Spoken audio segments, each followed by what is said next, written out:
Hey, I'm Jay Frechette, and you're watching the Bulletin from PAX Prime. How good do these guys look?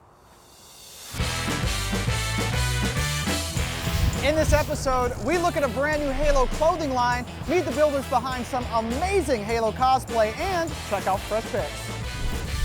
So you may remember in the last episode of the Bulletin, I showed you guys a brand new arena map from Halo 5 Guardians. Who wants to see another one? Let's check out Plaza. Personally, Plaza is one of my favorite maps for a couple of reasons. First, visually, it is so interesting looking. I love the dense cityscape. I love all the neon lights, the Japanese writing, the storefronts. It's also got tons of great routes, great spots to ambush people, one-on-one fights. For things like Slayer, Strongholds, Capture the Flag, it's gonna be awesome. I can't wait for you to play it. Also, Musterbrand just released a brand new high-end clothing line themed around Halo called UNSC Spartan Loadout. And you can check it out right now, including this cool jacket that I'm wearing, which they say I have to get back after the shoot, but I'm not doing that. Our top story this episode is Halo cosplay. Now, the Halo community is filled with talented, passionate designers that make all sorts of cool armor and props. But at Emerald City Comic Con this year, Alexis Smith and Jeremy Sloan showed up with a 12-foot hunter costume, and it just blew me away. I just had to meet them. Let's check it out. Was there a point where, like, you guys thought, I don't think we're gonna be able to pull this off? No.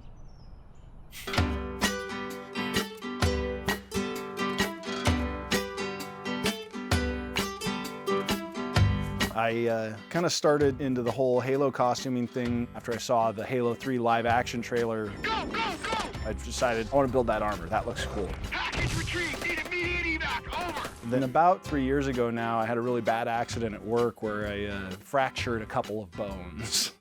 I was in a wheelchair for about 3 months. Just to keep my sanity, I fell back on this thing that I'd always wanted to do. Started looking around and I found the 405th.com, which is the Halo costuming community. About that same time, I met Alexis, my co-builder on this project. Forgive me if I'm a little awkward, because I'm not used to staring at myself in the camera, especially on my phone. I like working with my hands. I like building things. I've always been like the fixer-up person that wants to start something from scratch and make something different out of it. So learning that I could make something that I love already, playing Halo when I was a kid, it was something I bonded with my dad over. I'm just like, I can make this icon that my dad and I just love. So I just started building my own armor right away and kept going with it. Alexis and I just get along on a really good level. We both see a goal and we both move towards it.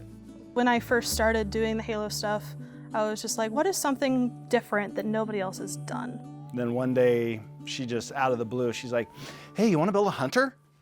And I'm like, yeah, actually I do. She's like, okay, but we have to build it full size. I'm like, They're strong, slow. Use the lab equipment to keep above them and out of their reach. These things are huge. The standard hunter that you will see in game is about 12 feet tall. So the size aspect really tempted me, and I was just like, yes, I really have to do this. we started putting this together with the boots. If this whole project was gonna work, we had to find out if we could even move at this height.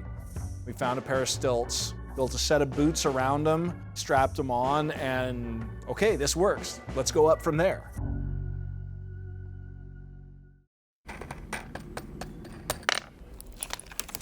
Working as a team, basically how we did it was I would do base construction. I would build the raw part.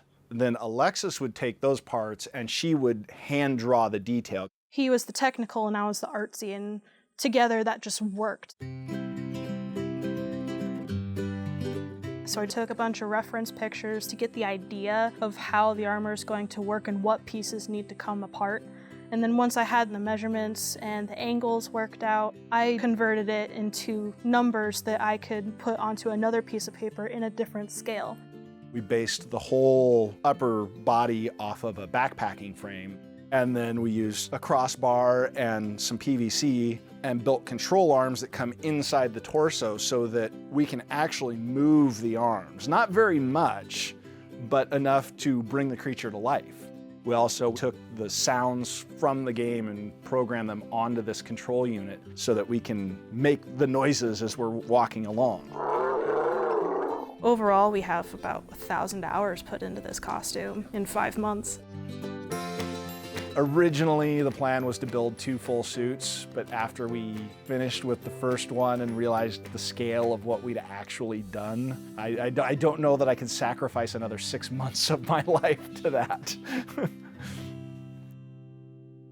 It is Friday morning, it is around 7:40, and we are going to Emerald City Comic Con today. We finished the Hunter, I'm so excited. Our next milestone we knew was Emerald City Comic Con. Alexis actually entered us into the costume contest, and I'm like, well, I guess we're going. They got me all suited up, and those stilts are kind of hard on your feet when you're just standing there, so I'm just getting in my zen zone, like, okay, I'm doing fine, I'm not hurting, this is good. They pulled the curtain back, I come lumbering out, and I vaguely recall the crowd just going nuts. All the photographers were right in the front row snapping pictures, so started turning towards them, and we have the little sound buttons, so I'm grunting at them, and it was just a surreal experience, really. We actually did not place, which really didn't bother us too much. We both agreed before going into that, we're not here to win or lose. We're here to show this off and have fun with it, and we did. I definitely hope it has inspired somebody somewhere. For me personally, it's an overall goal to inspire other people to do something creative. And that's more or less what the 405th is about. We're always trying to bring new members in and teach them how to do this. Nobody cares where you came from, who you are. They just care that you are trying to make something because you have a passion for it. Do you think you'll do another costume together? Oh, I think we'll definitely do other costumes together. Yeah, we have a couple of ideas. Brute Chieftain? Maybe some prosthetics in that. Maybe. We'll have to learn. But it was a whole learning process for this hunter, so if we can make a hunter in 5 months, we can make anything now at this point.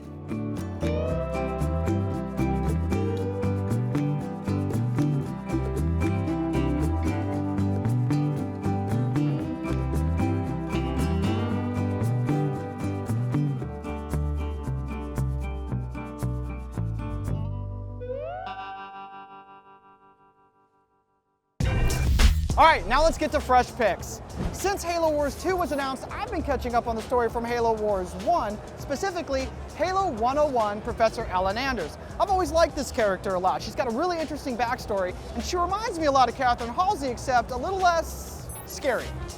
And our last fresh pick is actually a reminder that the entire series of Hunt the Truth is available right now on the Halo channel. I personally loved listening to all of these, and they're the perfect primer to set you up for Halo 5 Guardians. If you're planning on playing the game at launch, this is required listening, so don't miss it. And that's it for this episode from PAX Prime in Seattle. The Bulletin will be taking a short break, but we'll be back for the launch of Halo 5 Guardians on October 27th. Now, if you'll excuse me, I'm gonna go play some Warzone. Thank you so much for watching. We'll see you next time on the Bulletin.